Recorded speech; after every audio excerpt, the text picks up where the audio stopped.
எனக்கு எப்பொழுது சுகம் கிடைக்கும் என்று சொல்லி 38 வருஷமாய் வியாதியாயிருந்த ஒரு மனுஷன் பெதஸ்தா குளத்தருகே காத்து கிடந்த ஒரு அனுபவத்தை நாம் பார்க்கிறோம். அவனுக்கு உதவி செய்ய யாருமே இல்லை.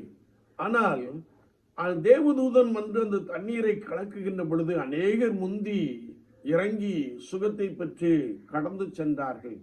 நெடுநாளாய் பல வருடங்களாய் காத்து கிடந்த அந்த மனிதன் மத்தியிலே ஆண்டவராகிய இயேசு கிறிஸ்து வந்தார்.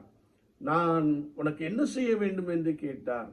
ஐயோ, நான் தண்ணீரில் இறங்குவதற்கு முன்பதாக அநேகர் முந்தி இறங்கி சுகத்தை பெற்றுக் கொள்ளுகிறார்கள் என்று சொன்ன மாத்திரத்திலே, நீ உன் படுக்கை எடுத்துக்கொண்டு நட என்று சொன்னார்.